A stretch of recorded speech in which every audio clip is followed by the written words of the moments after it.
Gee's Bend is a community. It's a family with old and young. I mean, we went old style, I guess. Everybody obeys everybody else's parents, you know?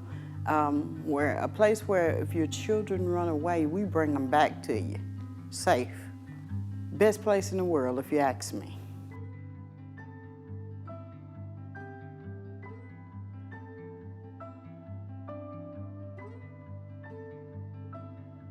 Learning how to quilt in Gee's Bend.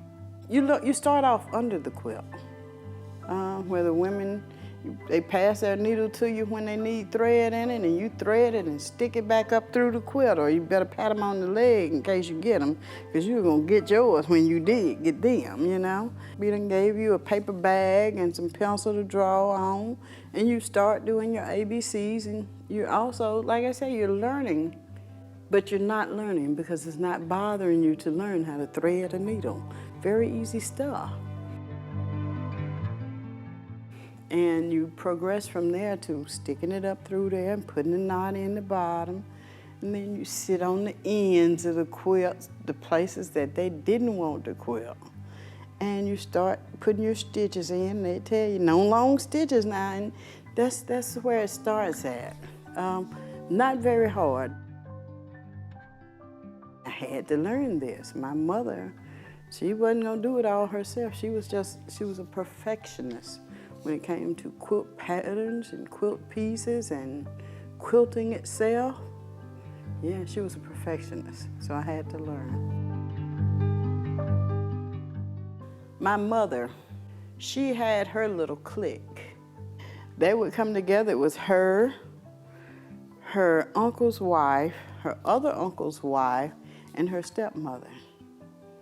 And they would sit around, each one, and sometimes her great aunt would come, her aunt rather, my great aunt.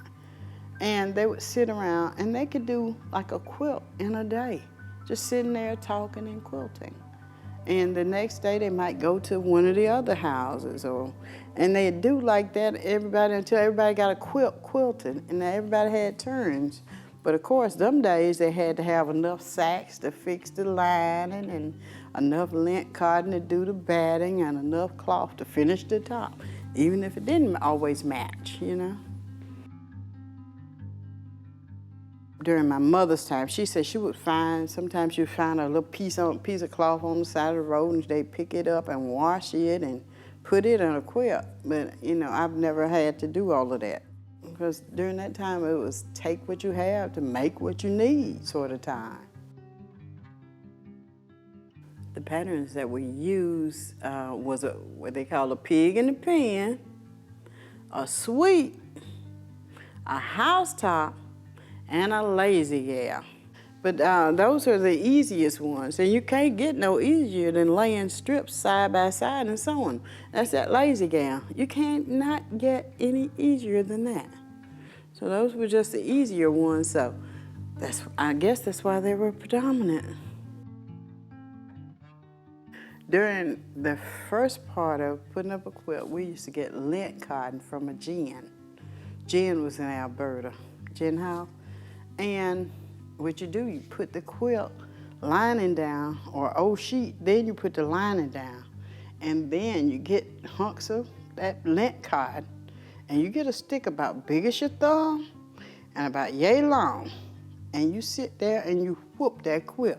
Of course, you're not sitting, you're standing, bent over, beating that cotton down to a manageable size so it can be quilted as a quilt. So, and then you gotta hook it in the frames and get it up on the quilt and hook it to the horse. I mean, it was a lot of work, and it still is a lot of work. When I say hook it, I mean you had to go through the quilt and go around the frame, tie it off, and do it all the way down to make it tight so you can roll it. And then it kept your stitches straight. Well, it kept the whole quilt straight pretty much. Bill Arnett was one of the best things, I think, for Gee's Bend.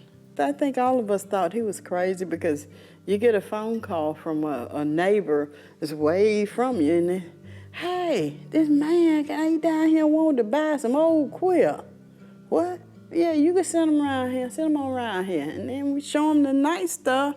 He didn't want that. Well, what about that one over there? You wipe your feet on it when you were coming in. This is what you want to buy? You know, it's interesting to wonder. Yeah. What Bill did, he bought quilts that pretty much we didn't use them because they were old, raggedy. Some of them were raggedy, too raggedy to even use, but he got those quilts. He paid somebody to repair those quilts because we didn't believe in repairing quilts during that time. And I mean, it's not that they gave him the quilts. He paid for them with his own money. Quilts are very, very versatile.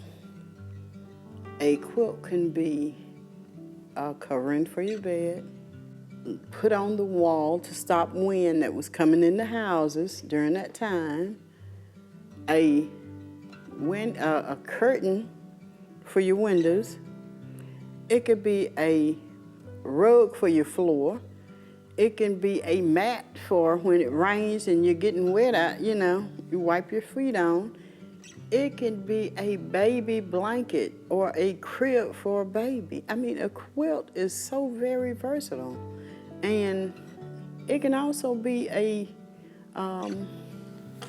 mat to put under a sick loved one.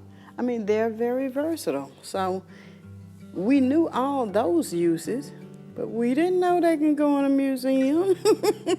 And it's amazing to find it out sometimes still.